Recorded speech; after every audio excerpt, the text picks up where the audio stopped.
This is Constant Elevation, the show for rising Air Force and community leaders who seek to define the future. Learn powerful work and life tactics to tackle any challenge. I'm your host, Gabriel Gabrock Avila. Let's go. What's up, everybody? Gabrock back on the mic once again. Breaking news. Yesterday I got it's not breaking news. I don't know why I said that, but yesterday I ended up getting my first COVID-19 shot. It was rough. The shot itself was fine. Getting a shot, not a big deal. But then after the fact, my left shoulder hurt almost the entire day. And then going into sleep last night, it was rough. I was just achy. I started getting all of the flu-like symptoms all at once. And so watching TV, we're watching Peaky Blinders, the wifey and I. So we watched a couple episodes of that. Then I tried to read some comic books and stuff as I went to bed. And then last night's sleep was not good. Just kind of get the not hot flashes, but sweats and stuff like that. It was just uncomfortable. And I woke up this morning. I was like, dude, that sucked. And so I'm feeling better now, but I'm also doing as if I was actually sick. I'm trying to do some staggering of either Advil or Tylenol, whatever it is. And so it's okay, but I got my first shot and then I should get my second shot next month. I've heard the second shot is a little bit rougher, but it is what it is. I think there's going to be, so I've been reading a couple things about how the military is going to be approaching all of our personnel getting COVID-19 shots. And so those are interesting. I'm not going to cover that on this week's episode. I think that requires me to have a little bit more research and marinating on for me to come up with a formed opinion. But if you guys want to hear about that, just let me know and I can do something about that. But got my first shot yesterday. It is what it is. Glad it wasn't doing anything today because today is hella icy and hella cold here in Maryland. It's not snowy. It's icy. There's just ice everywhere. It wasn't fun. Well, I guess our dog Sally had fun when Gina took her for a walk. But there's just a lot of ice on here. So we're trying to figure out how going into my kind of the subject I want to talk about this week, we're trying to figure out how we're going to manage all of our classes that we're going to have at Revival Fitness for tonight. And then I actually have to coach tomorrow morning at 6 a.m. And so depending on how we're going to go, we'll make the call. It's like any other road safety thing. I think they're trying to see what the county is going to do and whatever it is. But the idea is making sure that we're looking out for not only the safety of our athletes, but also for the staff. And so for the coaches that do have to make it in, it's making sure they have they feel comfortable or whatever that means to make sure they can make it back and forth. And then make the right call for safety concerns. So, speaking of coaching, if you've known me for a while, so I've been a CrossFit coach, a fitness coach. If we go all the way back, I'll say I was a fitness coach is a strong word. I was leading physical fitness training things, and I was a lieutenant. Pretty much since I've been in Air Force ROTC, I've always been one of those cadets or officers, whatever it is, to be no, he's going to run the PT thing. I don't mind doing it. It gives me a good exercise as far, pun intended, gives me an exercise for some public speaking and making sure I get all my thoughts and plans organized. And just, it's a low key, but also a very revealing type of additional duty or additional thing that you do in life to be how do you go about approaching coaching and how does that reflect as you as a leader? Because I think, especially, I used it to kind of beta test some of my leadership styles and my leadership techniques that I like to do. So this week I want to talk about the three, they're not coaching cues because coaching cues has a distinct, title, but it's going to be three traits, positive things that I carry over from being a fitness coach over to my role as an officer and as a leader in the Air Force.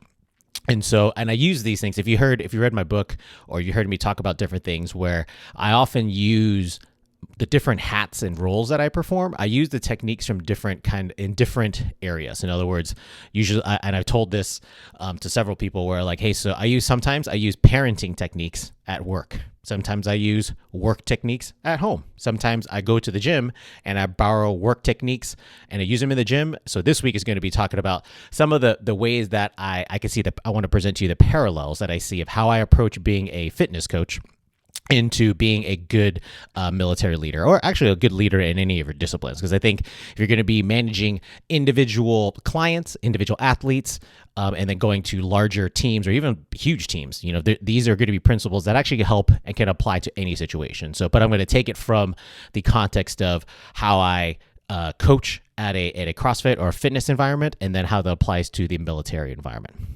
Okay, so first one. Short cues work best. And what do I mean by that is when you're communicating with people, the majority of the situations are going to be best if you know how to get to the point really fast. Like, why don't say something in 39 words that could be said in 6 words. I think so when I'm in the gym. And so you're going to have it's almost like when you're mansplaining. You're going to have this coach that's going to start talking about like the physical anatomy of your bones and muscles and how everything works to be for your femur to your hip connected to your patella and all that kind of stuff. I'm like, okay. And they start going on this this diatribe of all this like anatomical discussion. I almost made up a word. Talking about body things when all what we're actually trying to figure out is we're just talking about squats. I get it. Like it's important for someone to understand those things, but what you really want to do is make sure that you find the right cues, and offers are going to be short and memorable ones in order to get the athlete and for them to understand what you're looking for and for them to understand and then execute that. So if I'm using the example of squats, standard air squat, right? What I want to see is I want to see chest up, heels down. And then as you descend low, I want to make sure your hip crease goes at least below your knees. If I was going to give you a visual demo, I would do that, but this is a podcast. I'm not going to do that. So the idea is, yes, you're going to reach the appropriate depth and then you come back up, standing all the way up into full extension. So that's a pretty quick and easy way to do it. It works better when you have a visual component to go along with it. What I'm not talking about is all the body parts. I'm not going to essentially be mansplaining anatomy to you when I'm only interested in a very specific point of performance. I'm only looking for a very specific type of information point or thing I want you to do or don't do. And get to the point, right? So when you're coaching classes, I'll use those kind of short cues, right? I'll say, hip crease below knees. I'll say full extension. It's just very short things. And then I'll give an explanation of what that means on the side. But like in the middle of the workout, I'm going to say out loud, like two very quick things for you to remember what I want to see as far as a point of performance. So short cues are going to work best. Say things very distinctly and make sure that your intended audience understand this. So this applies to being, a military officer, military leader. Same thing. Short cues work best. I think most of us are familiar with the bottom line up front, the BLUF statement. And so you can do BLUF statements in the beginning of any kind of course, but you can actually do it in an email, you can do it in a letter, you can do it in actual physical, we don't do a lot of physical conversations anymore. But if you start off a conversation like BLUF and then you say what this is. And so you get to the point at the very beginning of the conversation. Sir, BLUF, I want to make sure I get a approval or a disapproval decision from you based on these 3 COAs, and I want to make sure we get one of the decisions out of you because we owe something to the general on Thursday. Okay, so you're getting to the point. Your intended audience understands that they need to make a decision. They know what they're supposed to be doing, and then you can always reference that back in the end. Be like, hey, you can have the conversation. If it starts to go down a rabbit hole, be like, hey, remember though, we're not here to talk about that random project. We need to bring it back to this specific thing because this is what we're trying to get towards. So that short cue, you can reference that BLUF again. You can be like, hey, remember, a COA decision to make sure we get to the general on Thursday. Oh, okay, got it.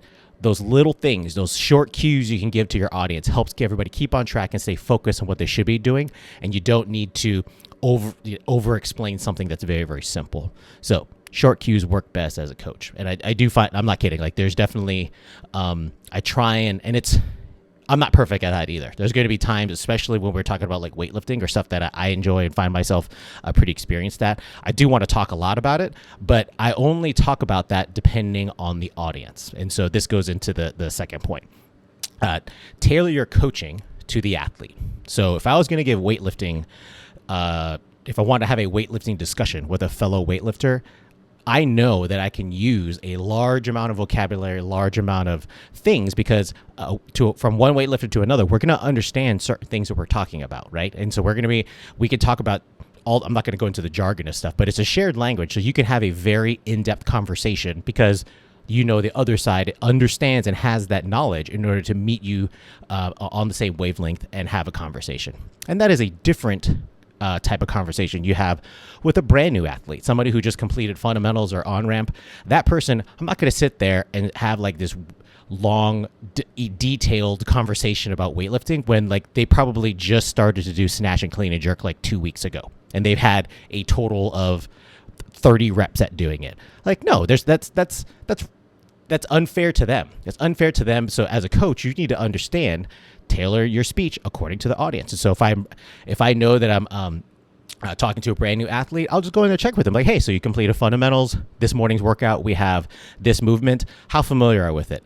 And then even based on that, you'll hear certain things, and it's very similar I can almost call it between a guy and a girl. A guy will be like, oh yeah, I know what it is. I'm like, okay, let me see. And then I'll see them move. I'm like, you don't know what you're talking about, because it's a guy thing to just be like, I already know everything. I'm just going to talk about it.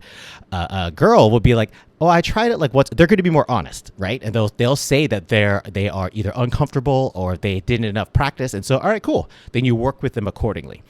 And so that interaction, understanding that you're talking to an experienced or non-experienced person, you need to take that into context when you are addressing your audiences. Same thing when you're talking to people at work, right? And so if you're talking to a junior airman or a junior officer, they've only been in X amount of years, right? You can't just start bombarding them with acronyms and like processes and stuff that they haven't even experienced yet, potentially because they haven't even reached that tier in the military. So understanding who you're talking to is going to, make sure you tailor it, right? And so I mentioned last week about, or a couple weeks ago, as far as like the tailoring the delivery of your personal command philosophy or your leadership philosophy to an audience, and making sure you tailor it to the intended audience. It's the same thing here. Understand the experience levels of who you're talking to and make sure that it's you. Your job is to make sure that because if you're trying to make sure they understand what you're saying, you need to take 51% or even more part of that equation. Be like, that's your responsibility to make sure that you're delivering it correctly. And so if you take that, I borrow that from coaching all the time. It's just understanding the person or persons and making sure that there's another similar but related kind of thing. So when I'm coaching class, especially in the very beginning, it's very I got to project my voice a lot, right? So I'm like, hey, everybody gather around, and you just you elevate your voice to make sure everybody in the class can hear what you're saying, and that's appropriate, right? You're talking to a large audience. If you're talking to an individual athlete like a foot away from you, you're not going to use that same volume, obviously, right? So you would adjust it. So you can be a little bit more, and this also goes into the language as well. So some people are some of the athletes, they actually, I can see them positively responding to like that, like hella aggro, motivational David Goggins, get in your ass and let's do the fucking work kind of speech, right? Which is fine. It is what it is. And so I like hearing that some of the times too. Like, you're getting into a part of a workout and you need to finish it. You're trying to beat the time cap, whatever it is. You want somebody to like, let's go. You need to get those reps in. You got like 5 more left, 30 seconds. Those timing and environments work really, really well. And they will help push an athlete to perform their best, right? And so that's a good source of motivation. Other people, they just honestly don't like that kind of attention. They don't want to necessarily have it because they'll see it as them being a spotlight on them on the struggling or not doing well. It's like they'd rather you not talk about, like, identify them in the middle of the class that something is wrong. Either maybe they picked a weight that was too big, or they didn't understand the movement criteria, stuff like that. So you don't talk in a loud voice with that. You go over there and be like, just kind of in a regular voice, like, hey, everything okay here? Is this a little bit too heavy for you? I see that you're kind of moving kind of weird. So tailoring your speech to your audience, understanding what's going to positively influence them, that's going to be the ones you want to pick. And there is no one peanut butter spread answer on how to communicate with everybody. You as a leader, you as a coach need to make sure you are paying attention to those nuances and err on the side of the athlete or the audience to make sure you're doing it right by them. So tailor your coach to the athletes. All right, third one, final one. Coaching begins way before class starts, okay? So if you've ever seen one of my classes, I'm usually in class about like 30 minutes prior to class start. And the reason why, so I'm checking like the details of the workout. I'm checking on the roster who's supposed to be coming into the class. And then I'm walking through the logistics, but I'm already in the gym and I'm physically looking at everything to be like, how would I arrange all the rowers and the pull-up bars and the barbells? Like, I just want to make sure logistically I understand how I want things to be flowing. Part of that is going to be for safety as well. Like, I want to make sure the barbells are on one side. We have a clear running path. And so like there's just ways that I've had an experience that this is going to be the optimal way to make sure. You don't want to have everything all over the place, because potentially that's going to be unsafe. So your responsibility as a coach is to make sure that your athletes are going to be safe. So not only that, I'm also doing the calculations of the flow of a workout, right? I'm thinking like, all right, here's the intro, here's the warm up, here's the part A, here's the part B, writing down scores, and then done. And how do I time that within an hour? And I'm usually on the whiteboard timing it out. Like I'm actually giving myself milestones. All right, by 6:20, I want to be by here. By 6:45, I want to be by here. And so it's all just preparation. And so all that stuff happens before class even starts. Preparation. In addition, not only just for that individual class, I'm researching and studying stuff all the time, right? Especially like if I'm looking at the workouts of the day and I may not necessarily understand what this certain type of thing is, or I've heard that phrase before, but let me just go see.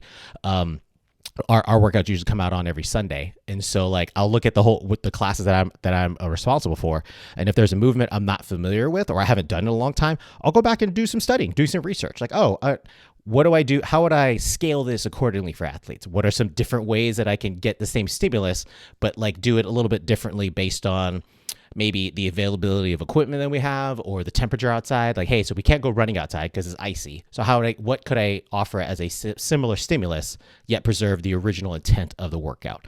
So it's studying all the way up, consistent amount of wanting for knowledge, wanting to become a better, your responsibility as a coach. So everyone's going to be looking to you to be the expert. And so experts is a strong word, but they're looking for you for really, really good advice as far as how to safely and responsibly execute the workout.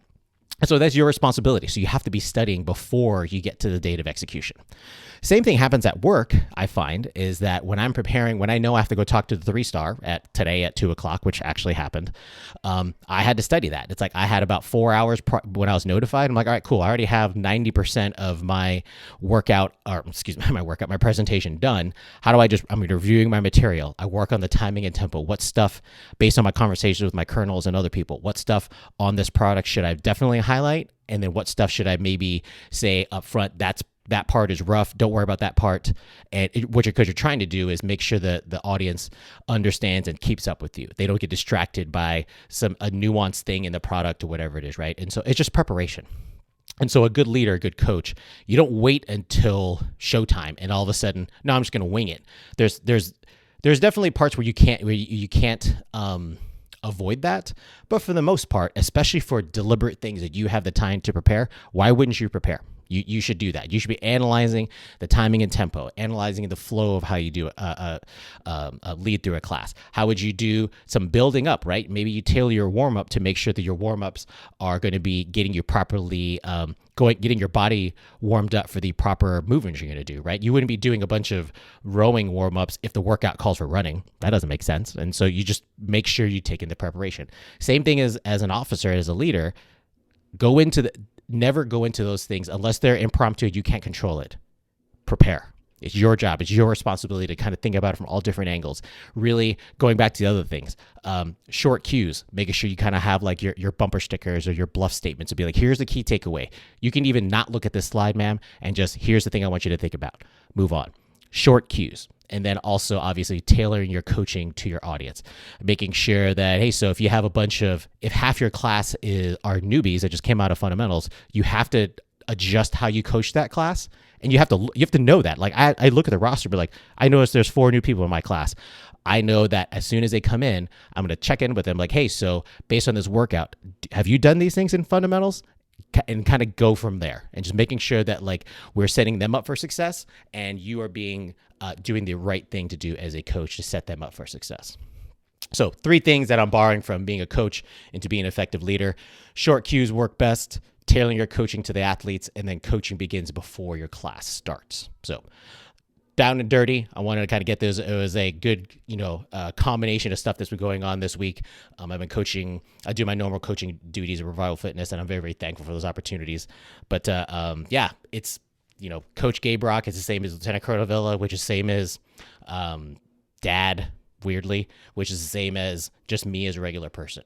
And so definitely make sure you're taking your each role seriously and borrow things from each other. You're going to find some really good ways and techniques that in one world is going to work, and you're going to figure out a way to tailor them correctly to make it work in your other world. So team. I hope you guys stay safe, stay warm, whatever that means. I know there's a lot of the crazy winter stuff going on through the entire sub-zero thing going on through the United States. And so I hope you guys are staying safe out there.